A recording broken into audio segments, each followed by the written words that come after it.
I'm Lone, and welcome back to Tiny Bunny. Roma was just about to tell us a story.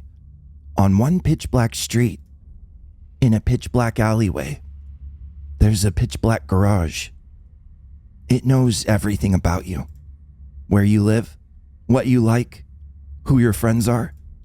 I'm sure you've heard about the missing kids. This has been going on for a while here. The local folk know who's behind all of it. Really? Huh. That's interesting. Even the adults. You got lucky. You live right at the edge of the forest. This thing won't come there without a good reason. It knows that it'll look too foreign amongst the trees.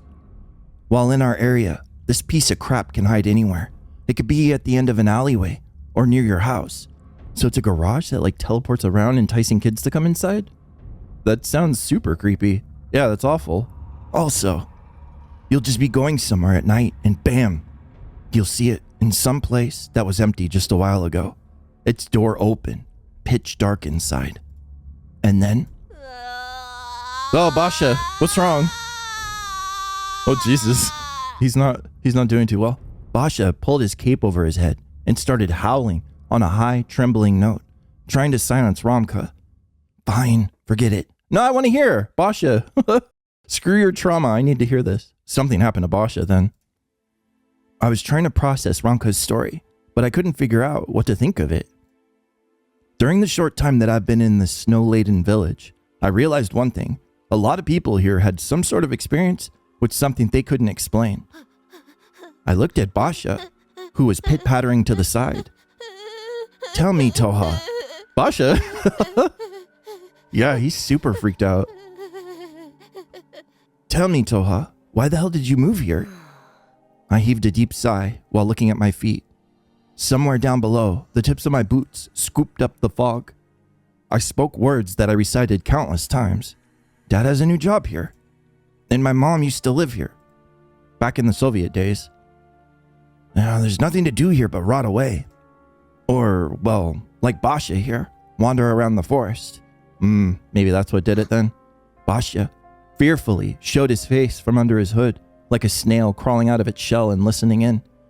He's a camper, see? Spent a whole week in a tent last summer. Here, nearby. Cool shit, right? I mean, with a crazy old woman like his, I'd also flee to the forest. We kept on going, but it felt like it was the forest that was sliding by.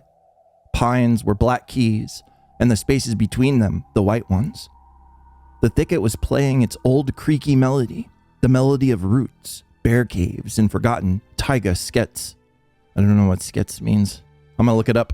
It's a small monastic community often consisting of a group of small cottages around a church. Okay, that makes sense.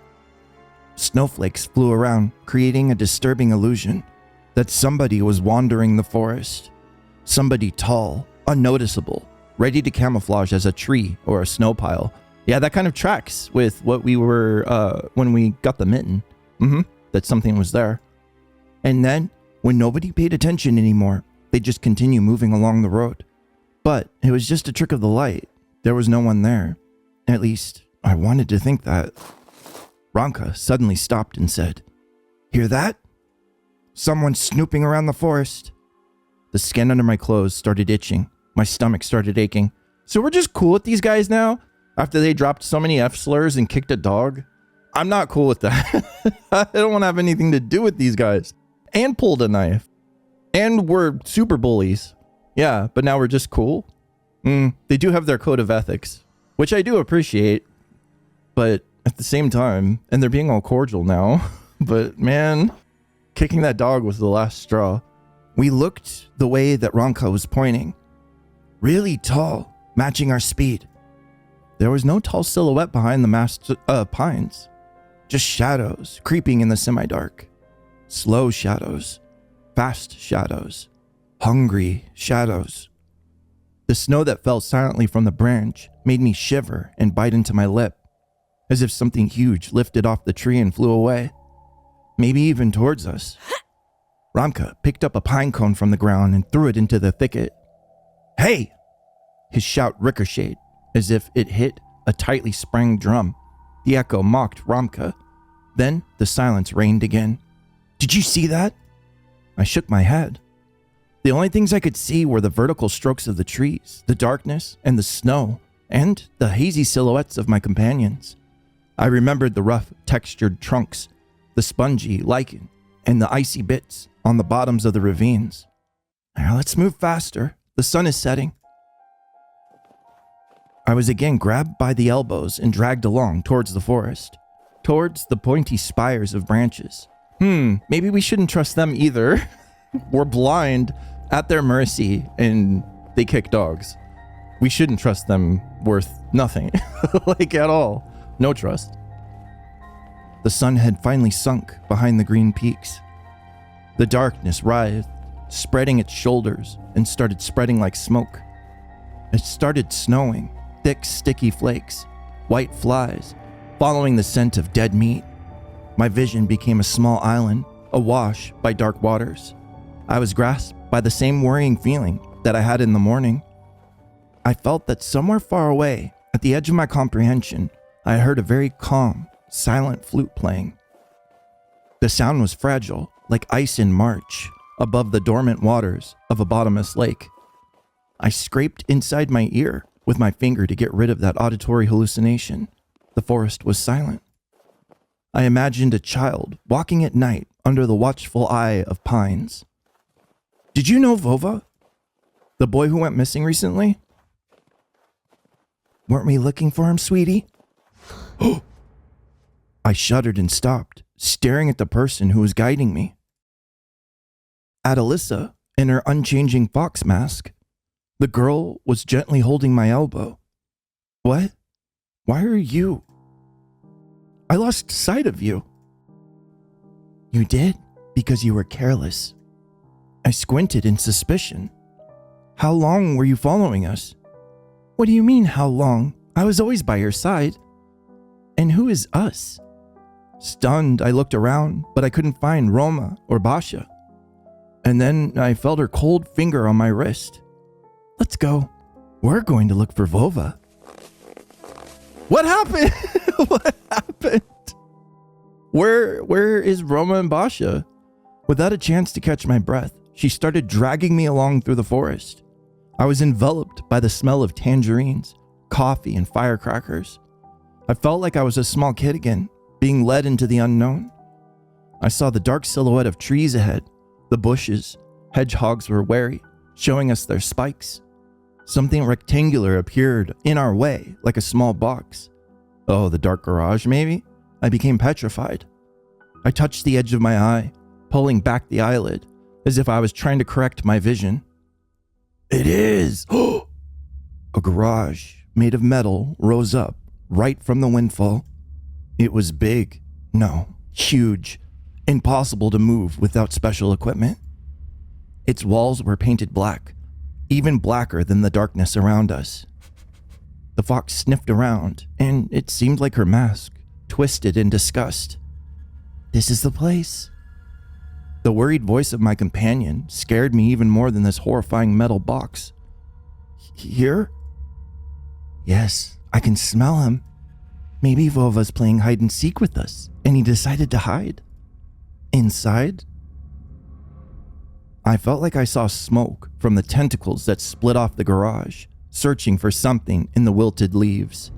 These tentacles slithered along the snowy blanket, getting close to our feet. And there was a scary screeching sound coming from the other side of the huge, black metal gates.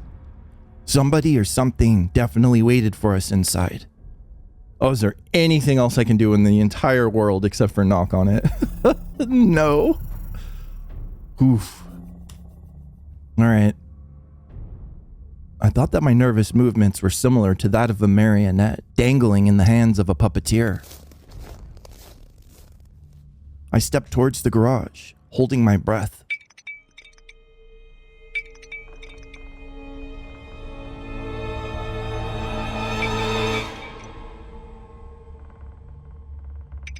And gave the sheet metal door a small knock with my knuckles.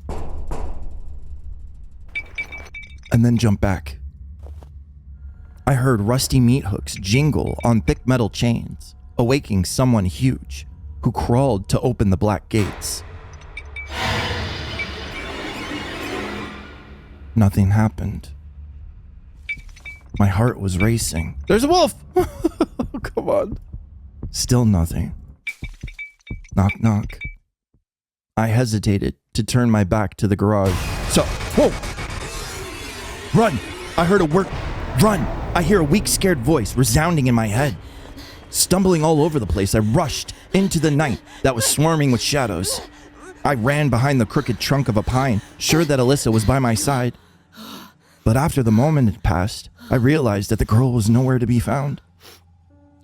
The forest was mumbling its ancient chants, squeaking, ticking, rustling. I froze.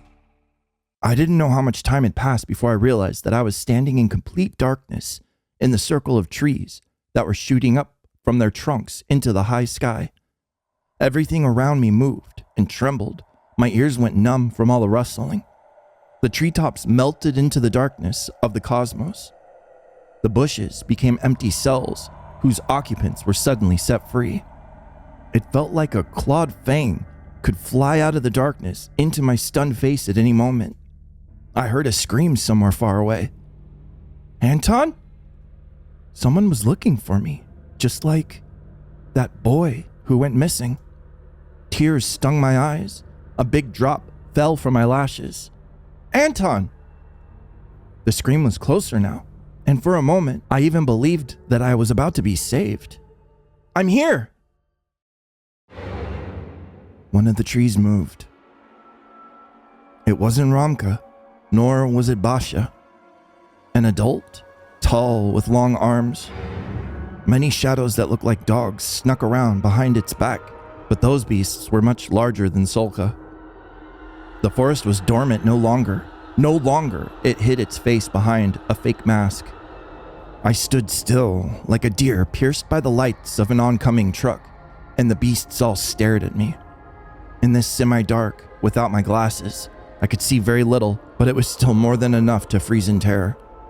A foul smell of animal piss and wet fur enveloped the clearing when the creepy procession, with the giant at its head, moved towards me. My legs gave way. Because of the fear, I fell onto my knees, into the snow. It looked like I was praying to that figure, to the trees, to the darkness. I didn't dare lift my eyes, so when he got close, showering me with his stench, for a moment, I thought that his legs were covered in gray fur.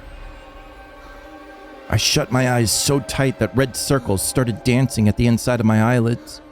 I don't want to look, but I could still hear everything. His breath was akin to sandpaper that was scratching at my ears. His voice was deep, hoarse. No, it wasn't a voice. It was a roar. I fished my grandma's chant out of the pool of my memory. Ashes to ashes, dust to dust, ashes.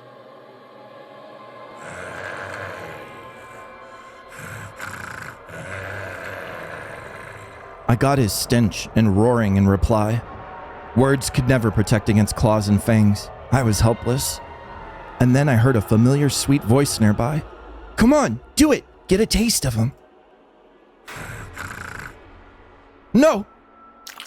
Something hot slid across my throat like a sticky rope. Someone's tongue? I told you, Master.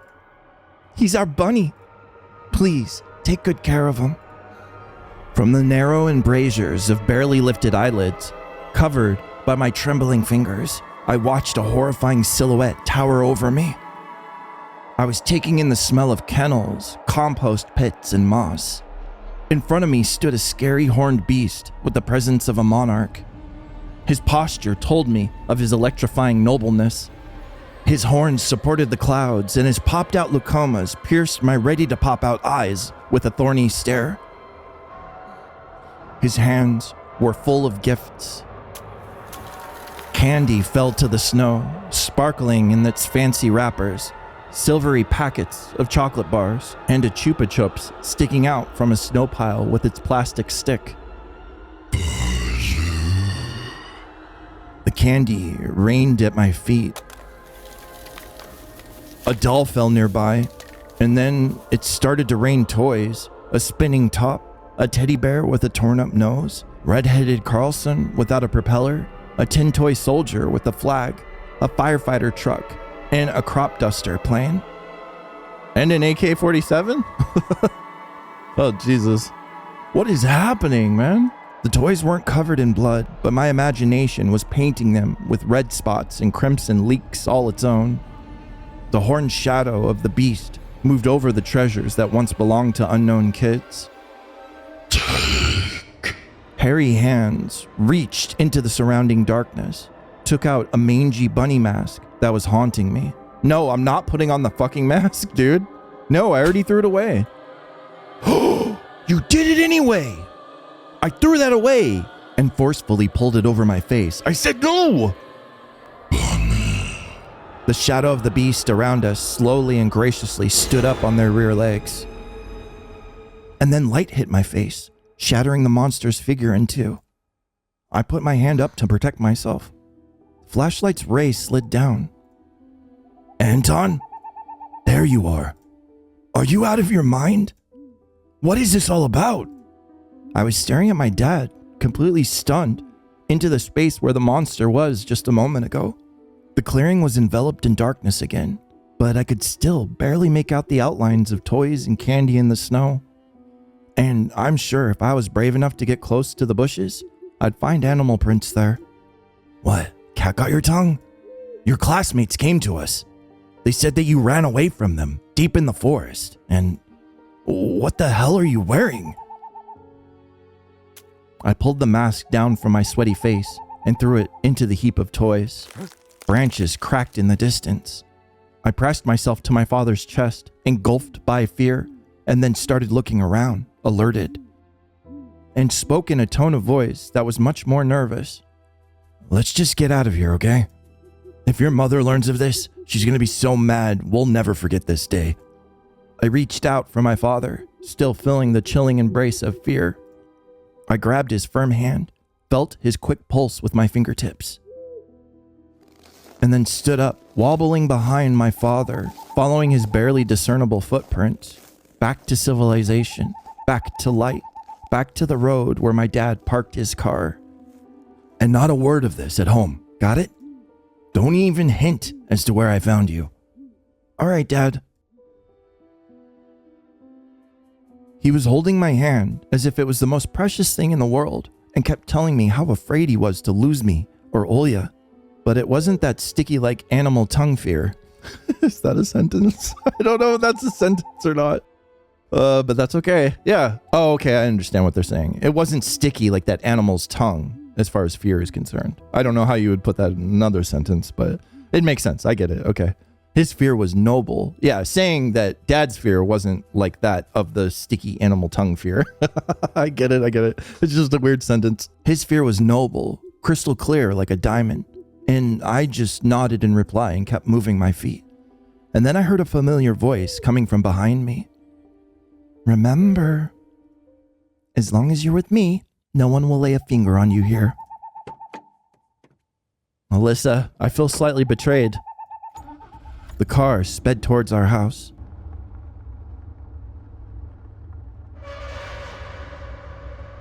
Black garage. Damn. That's cool. Oh man, that was so freaky. That was really cool though. I pressed my cheek against the window and saw a short building amongst the trees. A shack, darker than night. The garage that was hidden inside the thicket. A crypt made of metal. It almost felt like it was following us. A moment passed and the building disappeared around the corner. I gulped down my dollar.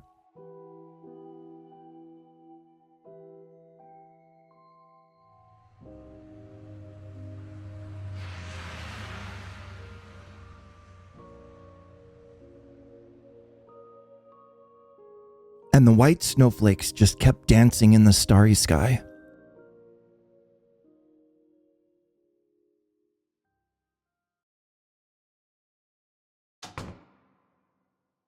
Better grab that axe in the crawl space. In the little under the stairs closet. Huh, look what the cat dragged in.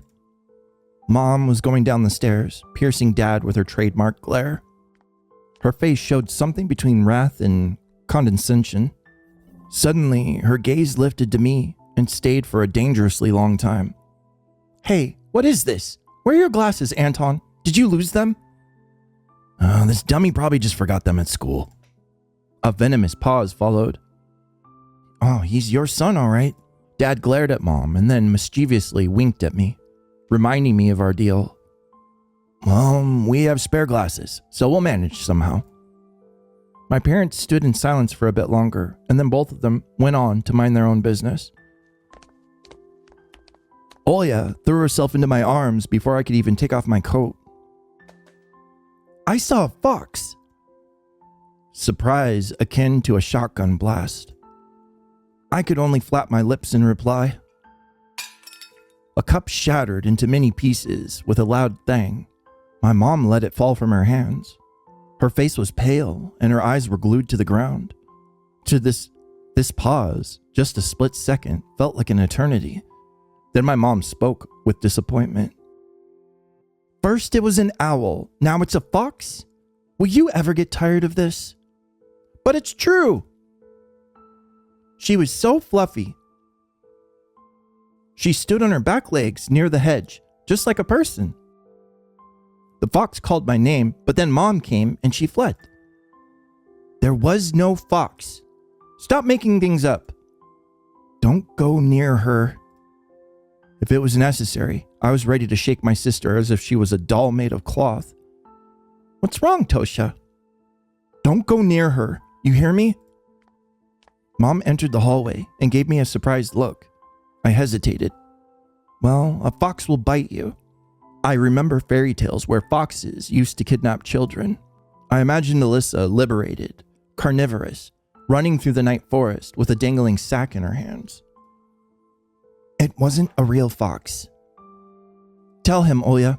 She stood on 2 legs and she wore a dress." "And she was real." "See?" Mom showed us a tiring smile, as if it was the only explanation needed. I also forced myself to smile. My smile was like a thin piece of soap right before it dissolves completely on your palm. But when I was left alone with my sister, I whispered, "If you see her again, you run."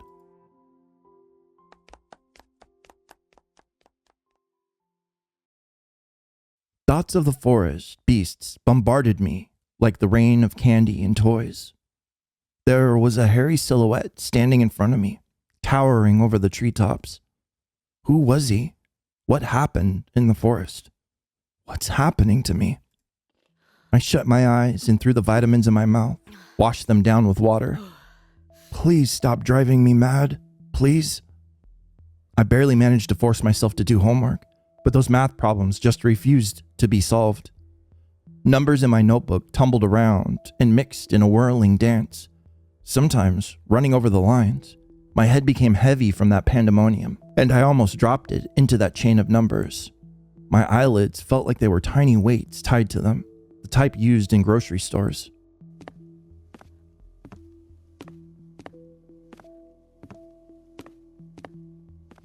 At the right moment, I surrendered and closed my notebook. The memories of my day started flashing before my eyes.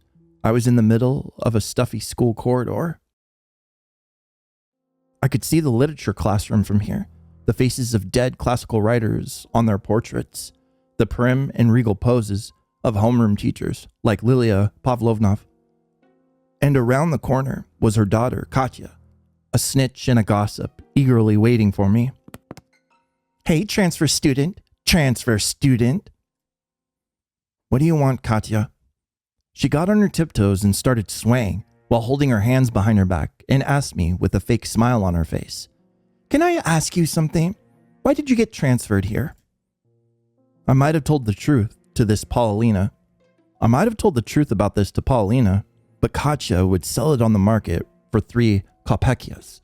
It would be the same as printing all my thoughts and hanging them near Vova's picture for everyone to see. So I reverted to an answer I knew by heart. "It's all because of my parents. Dad has a new job here, and my mom... But Katya didn't even listen to me. She rushed towards the perked up ears of her friends, whispered something while stealing glances at me and giggling. Yeah, right. He takes us for fools. I've heard it's all because of his father. He crossed the road of some big shot, and now their family is hiding in this remote village. That's not true. You're lying. Oh, and did you hear he hit Bob Rubin out of the blue? What kind of a freak must you be to bully your classmates from day one? Stop. You know he started it. And if that wasn't enough, there are rumors that he's hanging out with the delinquents from Romka's gang. Be careful with your bags, girls. I wouldn't be surprised if things start disappearing from our wardrobe. And we all know who's to blame. Petrov and his friends. Yes, yes, yes. Shut up! Look at him scream as if something bit him. His pupils, look how wide they are. I hope he won't go insane and resort to violence again. I mean, there must be a reason his mom always feeds him those pills, right? I just stood there in confusion, trying in vain to understand how she found out about my medicine. And what scared me even more was the possibility that her nonsense had some truth mixed in. Yes, that's right. He's as insane as his little sister. Can you imagine that she says a human-sized owl visits her every night? Yes, yes, yes. But not a single healthy person has seen it. And this simpleton believes her. Can you imagine that? And then I caught a single kind look from the smirking crowd. Is that true, Anton? Are you really? Are you unwell? Paulina, please listen to me. Yeah, right. Don't listen to this liar, Paulina. You don't even know that he cheated on you with someone not from our school. When did we get together? With Alyssa. Paulina slouched as if someone kicked her in the stomach and then burst into tears and fell to the dirty floor, wailing and screaming. No, no. Why her, Anton? Why? I couldn't understand her reaction, but I still rushed to Paulina's side before getting shoved violently by Katya. Get your paws off her, you monster! Rage was building under the veil of my fear. I slowly rose from the cloudy mist. I felt my upper lip lift, creeping up, showing my teeth. The fact that your father beats your mother doesn't give you any right to do the same to girls. My fists became hammers. I couldn't unclench them. Nobody can speak about my family like that. I came to my senses when I already lunged at the angry Katya. Ah! He went nuts! Nuts! Help! Help! Petrov went completely insane. At the same moment, the crowd around her became louder. It started whistling and roaring and growing. The subtle silhouettes of my schoolmates became larger, wider. They shot upwards towards the ceiling, turned into a giant black forest, chock full of toothy faces. I shrank into a tiny ball of fur and started shaking in fear before the might of the ulcer-ridden trunks that belonged to either tree or humans. It was impossible to tell. So, you've finally shown your animal nature? Coward! Katya's face was twisted with jubilation and ecstasy. Anton! Why her? No! What makes her better than me? Paulina screamed while choking on her tears. He is just an animal, an outsider.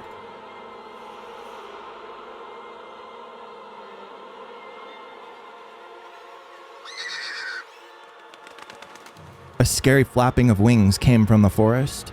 A pair of giant white ears descended somewhere from above, and I dug myself into them. Anton! Anton! Wake up!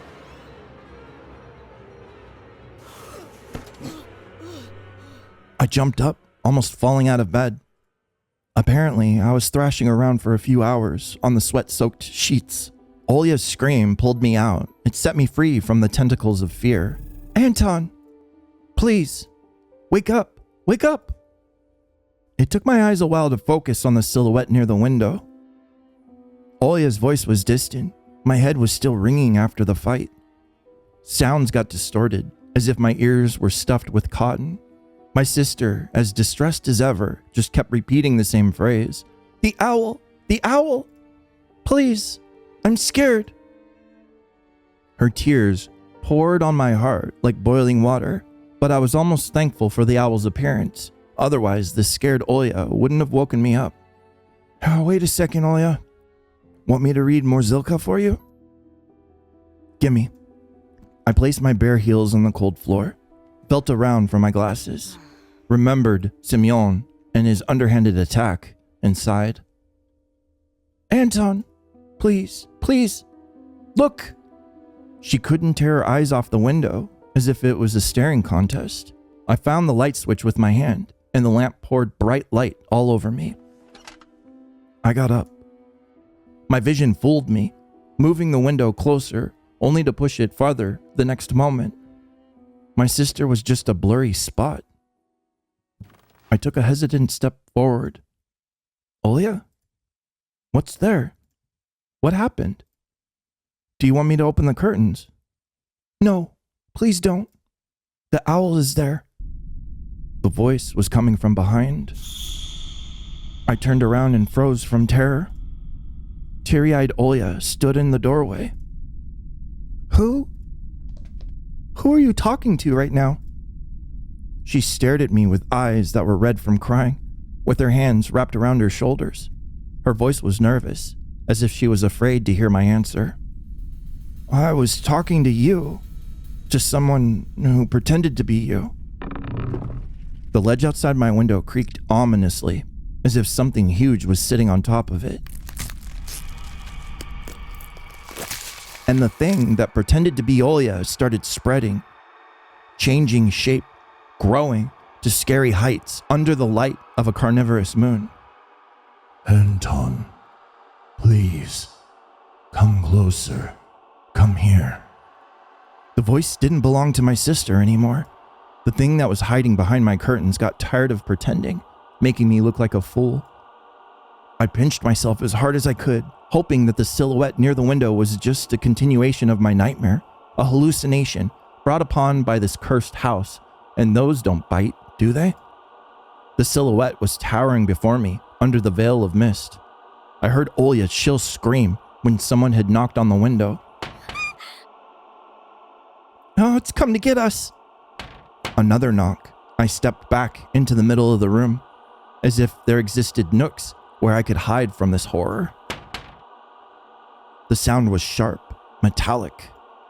The lamp started shimmering, and then suddenly lighted the whole room and went out. Like a candle in a strong wind, the filament inside it snapped with a ringing sound.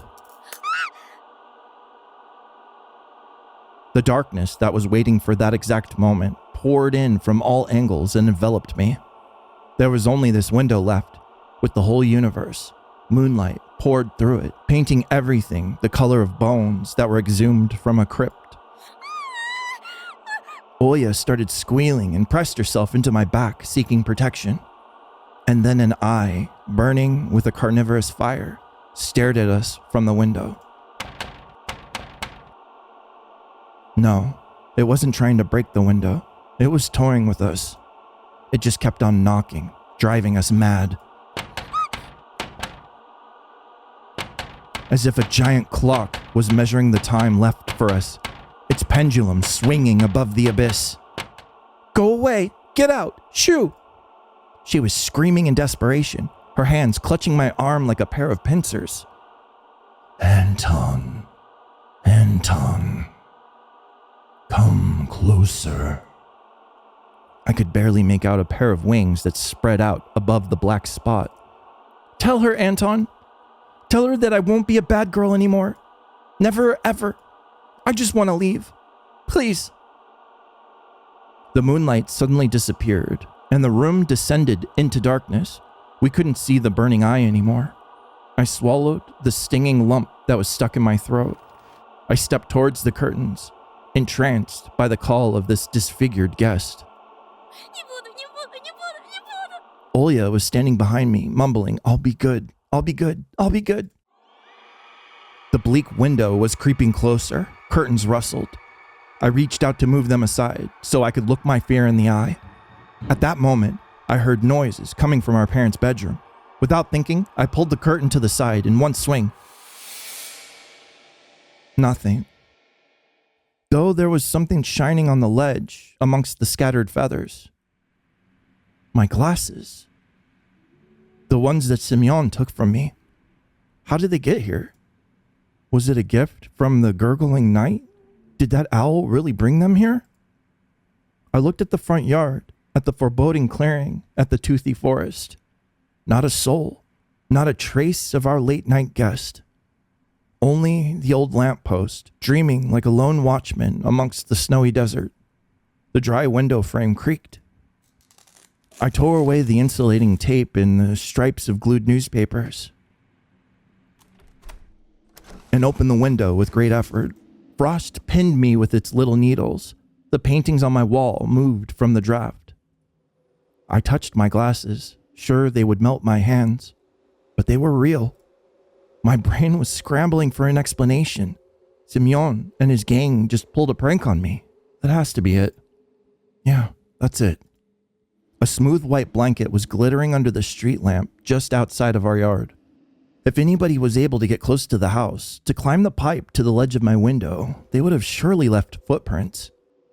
But there were none. I cautiously took my glasses. My wrist was still intact. Nobody pulled me into the darkness, full of restless writhing. Why aren't you in bed? I swayed from surprise and almost fell out of the window. Are you out of your mind? What, did it feel hot in here? Do you want to catch a cold? The owl was here. Tosha chased it away. Go to your room immediately and get in your bed. And you, Mom paused, directing her seething eyes at me. She was thinking of a punishment equivalent to my crime. In the end, she just waved her hands, took Olya by the shoulder and left, throwing gloomy words my way. We'll talk tomorrow. I managed to get the frame back into place with a couple of hits, pressed in the latches with all the strength my fingers could muster. The cold left the room, but the fear was still present. I placed my glasses on my nose and started studying my reflection in the window. It didn't look like a face, more like a death mask. Just like the one worn by the boy from the notice board. That night, I was on the edge of joining him there.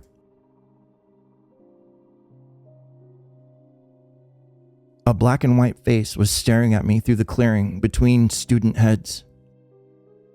Semyon's missing? Oh no, Bob Rubin, I feel bad now. Kind of. Yeah, no, kids don't deserve this at all. Kids are just stupid. If they're bullies, they're bullies because of nurture. Probably not so much. I mean, a little bit of nature, but they could be predisposed to that. But that like energy of being a bully can be directed elsewhere in healthy ways. You know, if somebody can like mentor them and take them under their wing. And it wasn't Vova. His face was right beside it. I recognized the fat cheeks and damaged skin. Semyon. Bob Rubin's photo was printed out and placed under the glass like an exhibition piece.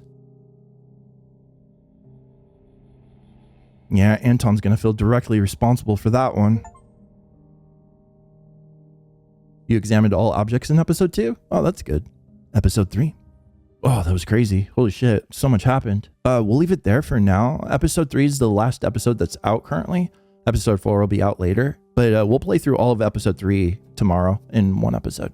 So yeah, thank you all so much for watching. I'm Lone, and this has been Tiny Bunny.